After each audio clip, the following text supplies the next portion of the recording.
आपके गरीब रहने का मुख्य 21 कारण। नमस्कार दोस्तों, जीवन में सुख और समृद्धि तभी टिकती है जब हमारे कर्म, सोच और वातावरण शुद्ध हो। क्या कभी आपने सोचा है कि कुछ लोग लाख मेहनत के बाद भी क्यों नहीं तरक्की कर पाते हैं?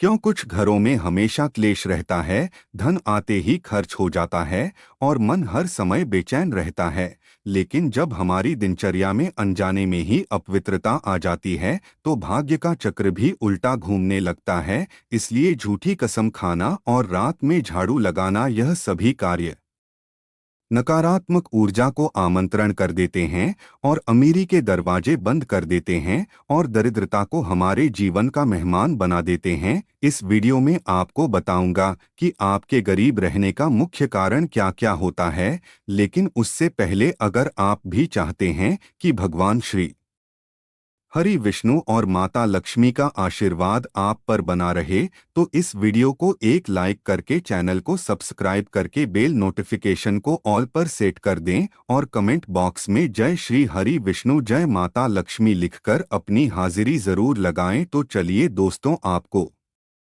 बताऊंगा कि आपके गरीब रहने का मुख्य कारण क्या है। नंबर 1, उल्टा सोना। जी हाँ दोस्तों, जब कोई व्यक्ति सिर की जगह पैरों की दिशा उल्टी करके सोता है तो वह शरीर की ऊर्जा को असंतुलित कर देता है और रात में नींद केवल शरीर को विश्राम नहीं देती बल्कि आत्मा भी विश्रांति भी पाती है। इसलिए उल्टा सोने से आत्मिक शांति में बाधा आती है और स्वप्न भ्रमित हो जाते हैं। यह स्थिति मन में चिंता, भय और अशांति को जन्म देती है, क्योंकि ऐसे में इंसान बिना किसी कारण ही थका थका और दुर्बल महसूस करता है। इसलिए ऊर्जा का प्रवाह बाधित होने से घर में भी लड़ाई झगड़े, मानसिक तनाव और धन की रुकावट जैसी समस्याएं पैदा हो जाती हैं। इसलिए यह आदत देवी देवताओं के प्रति भी अनादर मानी जाती है, क्योंकि सोते समय उनकी दिशा में पैर होना अपवित्रता का संकेत माना जाता है। क्योंकि जो व्यक्ति रोजाना ठीक दिशा में सोता है उसके जीवन में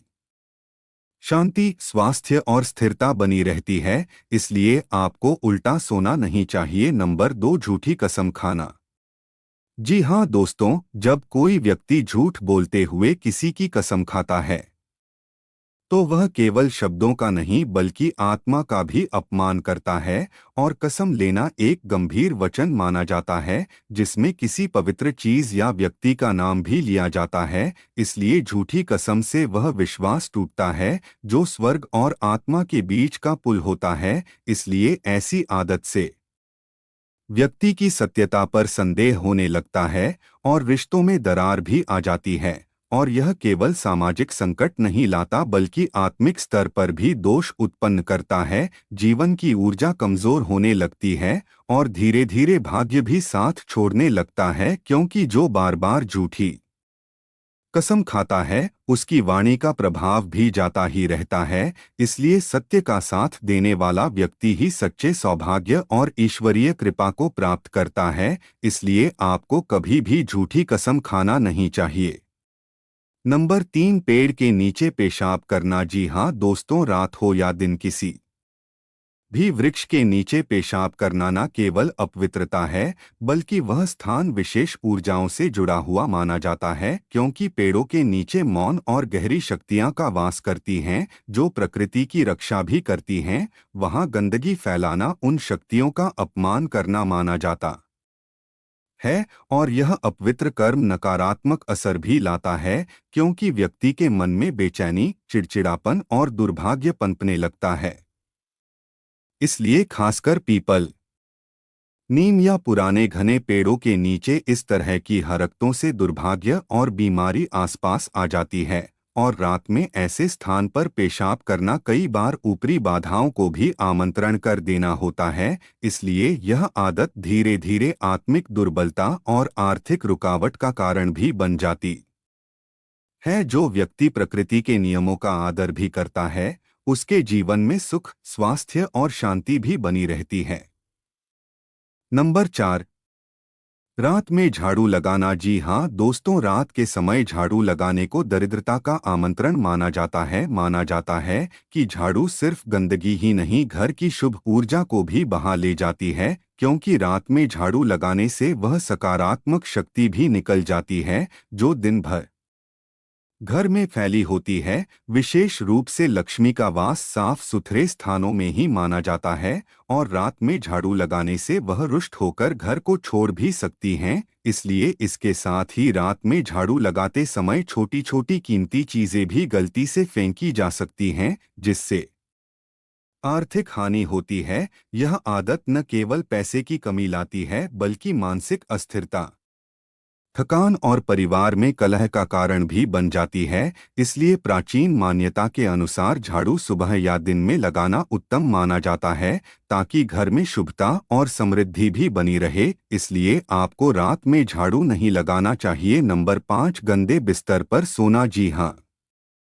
दोस्तों, गंदे और अस्तव्यस्त बिस्तर पर सोना जीवन में आलस्य, दरिद्रता और मानसिक थकावट का संकेत भी माना जाता है। माना जाता है कि जहां गंदगी होती है वहां नकारात्मक ऊर्जा अपना स्थान बना लेती है। इसलिए गंदा बिस्तर केवल शरीर को ही नहीं, आत्मा को भी अस्थिर कर देता है।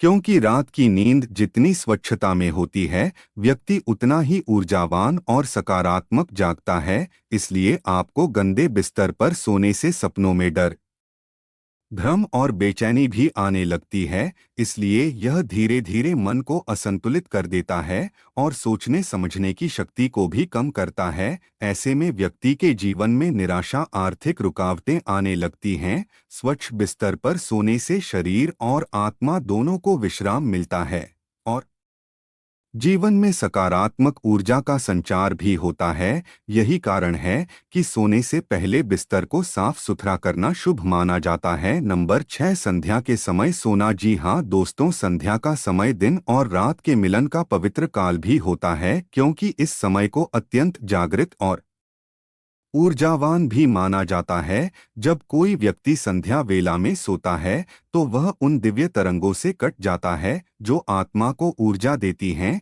इसलिए इस समय देवी शक्तियों का प्रभाव पृथ्वी पर बढ़ जाता है और वातावरण में शुद्धता फैलती है। अगर कोई इस समय सो रहा होता है तो वह आलस्य, थकावट और मानसिक जड़ता में डूब जाता है। धीरे धीरे जीवन से उत्साह, बुद्धि और तरक्की दूर हो जाती है, क्योंकि संध्या का समय प्रार्थना, ध्यान और सत्कर्मों का समय माना जाता है। जो व्यक्ति इस काल को जागकर आत्मचिंतन और देव स्मरण में लगाता है वह मानसिक शांति, तेज और सौभाग्य भी प्राप्त करता है। इसलिए संध्या के समय नींद को त्याग कर उसे आत्मिक उन्नति का साधन ही बनाना ही उत्तम होता है। नंबर 7, दांत से नाखून काटना। जी हाँ दोस्तों, दांत से नाखून काटने की आदत केवल अस्वच्छ नहीं, बल्कि आत्मिक कमजोरी और अशांति का प्रतीक भी मानी जाती है। इसलिए नाखून शरीर की मृत कोशिकाएं होती हैं, और इन्हें मुंह में काटना न केवल शरीर को अपवित्र करता है, बल्कि मन की स्थिरता को भी भंग करता है। इसलिए यह आदत तनाव, चिंता और बेचैनी को जन्म भी देती है, क्योंकि माना जाता है कि जो व्यक्ति बार बार अपने ही शरीर को कुतरता है वह आत्मबल और आत्मविश्वास की हानि करता है। इसलिए यह मानसिक दुर्बलता का संकेत भी माना जाता है और जीवन में स्थायित्व को कमजोर करता है। ऐसे लोगों के कार्य अधूरे रह जाते हैं और धन के मामलों में भी रुकावट आती है। दांत से नाखून काटना ईश्वरीय शरीर का अपमान होता है, क्योंकि जो व्यक्ति संयमित जीवन जीता है और स्वच्छता का ध्यान भी रखता है वह आत्मिक रूप से शक्तिशाली और सौभाग्यशाली ही बनता है। नंबर 8, घर में मकड़ी के जाल। जी हाँ दोस्तों, मकड़ी के जाले केवल दीवारों पर जमी धूल नहीं होते, बल्कि वे नकारात्मकता और रुकावटों का प्रतीक भी होते हैं। इसलिए माना जाता है कि जिस घर में मकड़ी के जाले फैले रहते हैं वहां ऊर्जा रुक जाती है और शुभ अवसर पर धीरे धीरे समाप्त होने लगते हैं। ऐसे जाले आलस्य, उपेक्षा और आर्थिक रुकावट को भी दर्शाते हैं। जैसे जैसे जाले बढ़ते हैं वैसे वैसे ही घर की समृद्धि पर असर पड़ता है। यह दिखाता है कि घर के लोग अपने जीवन और आसपास की स्थिति को लेकर सजग नहीं है। जहां सजगता नहीं, वहां लक्ष्मी भी नहीं टिकती। इसलिए जो घर स्वच्छ और खुला होता है, वहां सकारात्मक ऊर्जा का संचार भी बना रहता है, क्योंकि जाले साफ करना केवल सफाई नहीं बल्कि भाग्य को चमकाने का उपाय भी माना जाता है। इसलिए नियमित रूप से घर की दीवारों और कोनों को साफ रखने से दरिद्रता दूर होती है और शांति का वास भी होता है। नंबर 9, बाएं पैर से पट पहनना। जी हाँ दोस्तों, बाएं पैर से वस्त्र पहनना अशुद्धता और उल्टी ऊर्जा को आमंत्रण देना माना जाता है। जब हम कोई वस्त्र पहनते हैं तो वह केवल शरीर को ढकता नहीं बल्कि आत्मा के चारों ओर एक सुरक्षा कवच भी बना होता है। यदि यह प्रक्रिया गलत दिशा से शुरू हो, जैसे कि बाएं पैर से पट पहनना, तो शरीर की ऊर्जा असंतुलित हो सकती है। ऐसा करने से दिन की शुरुआत ही टेढ़ेपन और अव्यवस्था के साथ होती है और धीरे धीरे यह आदत निर्णयों में भ्रम, कार्यों में रुकावट और आत्मविश्वास की कमी ला सकती है। दाएं से शुरुआत करना शुभता और संतुलन का संकेत भी माना जाता है, क्योंकि यह जीवन में स्थायित्व और आगे बढ़ने का प्रतीक भी माना जाता है। जो व्यक्ति हर छोटे काम को भी सजगता और शुभता से करता है, उसके जीवन में संतुलन, सफलता और समृद्धि बनी रहती है। नंबर 10, श्मशान में जोर से हंसना। जी हाँ दोस्तों, श्मशान वह स्थान होता है जहाँ मृत्यु और शांति दोनों का गहरा मेल होता है, और वहाँ जोर से हंसना आत्मा और प्रकृति दोनों का अपमान माना जाता है।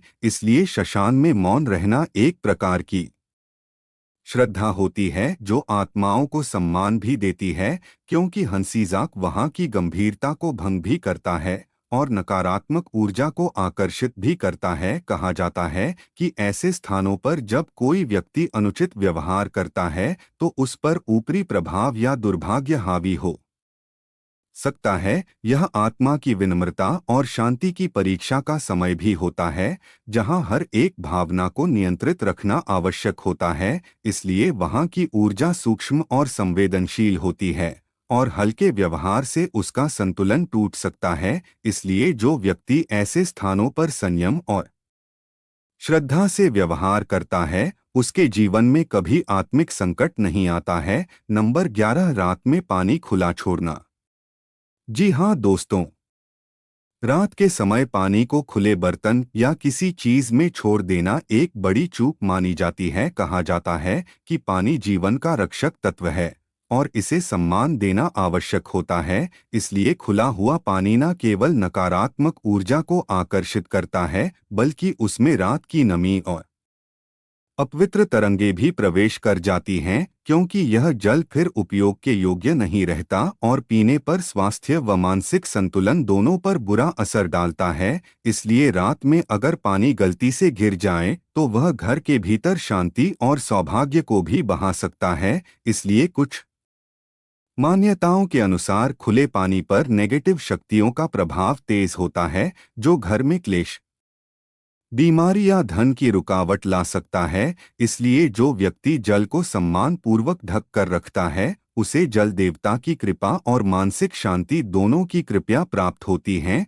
नंबर 12, घर में कूड़ा करकट रखना। जी हाँ दोस्तों, कूड़ा करकट केवल गंदगी नहीं, वह नकारात्मक ऊर्जा का केंद्र भी बन जाता है। इसलिए जहां घर में टूटे सामान, फटे कपड़े या अनावश्यक चीजें जमा होती हैं, वहां ऊर्जा का प्रवाह भी रुकने लगता है और यह जमे हुए तनाव की तरह होता है, जो परिवार में झगड़े, बीमारी और आर्थिक तंगी को जन्म देता है। इसलिए कूड़ा रखने से देवी लक्ष्मी का वास भी प्रभावित होता है, क्योंकि वे स्वच्छता और व्यवस्था को पसंद करती हैं और खासकर मुख्य द्वार, रसोई या पूजा स्थल के पास पड़ा कचरा सौभाग्य को बाहर धकेलता है। ऐसा में घर धीरे धीरे भारी, बोझिल और उदास महसूस होने लगता है। इसलिए जब व्यक्ति पुराने व अनुपयोगी वस्तुओं को हटा देता है तो वहां नई ऊर्जा प्रवेश करती है। इसलिए साफ सफाई केवल बाहर की नहीं, अंदर की भी होती है, जो घर स्वच्छ और सजीव भी रहता है। वहाँ स्वतः समृद्धि का वास भी बना रहता है। नंबर 13, घर में पूजा पाठ न करना। जी हाँ दोस्तों, घर की पूजा और पाठ वह आत्मिक ऊर्जा है जो परिवार को एक सूत्र में बांधती है, और पूजा न करने से न केवल वह ऊर्जा कम होती है बल्कि घर का वातावरण भी फीका और नीरस हो जाता है। ऐसे में बिना नियमित पूजा पाठ के नकारात्मक शक्तियों का प्रवेश आसान हो जाता है, जिससे मानसिक तनाव और अशांति बढ़ती है। और पूजा एक ऐसा माध्यम है जो मन को शुद्ध करता है और परिवार में प्रेम, समृद्धि और स्वास्थ्य की भावना बनाए रखता है। और यह कर्म घर की सकारात्मक ऊर्जा को जागृत भी करता है और जीवन में सुख शांति भी लाता है। इसलिए जब पूजा नहीं होती तो घर में दुर्भाग्य, तंगी और रोग व्याधि का साम्राज्य फैलने लगता है। इसलिए पूजा पाठ को केवल धार्मिक कर्तव्य नहीं बल्कि जीवन में सौभाग्य और स्थिरता बनाए रखने का आधार माना जाता है। नंबर 14, नहाने की जगह पेशाब करना। जी हाँ दोस्तों, नहाने की जगह पर पेशाब करना न केवल अस्वच्छता होता है बल्कि ऊर्जा के प्रवाह में बाधा भी उत्पन्न करता है। ऐसे में स्थान को शुद्ध और पवित्र रखना चाहिए, जहाँ शरीर की गंदगी, थकान और नकारात्मकता धोकर दूर की जाती है। अगर वहां मूत्र त्याग होता है तो वह पवित्रता बिगड़ जाती है और मानसिक अशांति भी बढ़ती है। और यह आदत घर के स्वास्थ्य और सौभाग्य दोनों के लिए हानिकारक होती है। इसलिए नहाने के स्थान की पवित्रता घर के वातावरण को स्वच्छ और सकारात्मक बनाए में रखती है, और मूत्र त्याग से वह जगह अपवित्र हो जाती है, जिससे वहां की ऊर्जा स्थिर नहीं रह पाती। इससे तनाव, भय और आर्थिक कठिनाइयां उत्पन्न हो सकती हैं। इसलिए स्नान स्थल की स्वच्छता और पवित्रता बनाए रखना जीवन में सुख शांति का मूल मंत्र है। नंबर 15, घर में गरीबी या धन की कमी। जी हाँ दोस्तों, घर में गरीबी और धन की कमी के पीछे न केवल आर्थिक कारण होते हैं बल्कि कई बार ऊर्जा की बाधाएं भी जिम्मेदार भी होती हैं। जब घर में स्वच्छता, सकारात्मकता और आध्यात्मिकता का अभाव होता है तो धन के प्रवाह में अड़चनें आती हैं। इसलिए घर का वातावरण ऊर्जा के संतुलन पर निर्भर भी करता है। जब नकारात्मकता बढ़ती है तो वह सौभाग्य को भी दूर कर देती है, और कई बार अनियमित दिनचर्या, आलस्य और अनुशासन की कमी भी धन की कमी को बढ़ावा देती है। और एक घर में जहां ध्यान, पूजा और अच्छे संस्कार होते हैं वहां धन का प्रवाह भी सुगम होता है। इसलिए गरीबी केवल बाहरी कारणों से नहीं बल्कि आंतरिक ऊर्जा और संस्कारों की कमजोरी से भी जुड़ी होती है। इसे दूर करने के लिए स्वच्छता, संयम और सकारात्मकता आवश्यक होता है। अगर वीडियो अच्छी लगी तो वीडियो को एक लाइक करें और हमारे चैनल धार्मिक वॉइस को सब्सक्राइब करें। और वीडियो देखने के लिए आपका धन्यवाद। अगर आप जीवन में कुछ नया सीखना चाहते हैं तो हमारे चैनल को सब्सक्राइब करें और अपना प्यार, स्नेह बनाए रखें।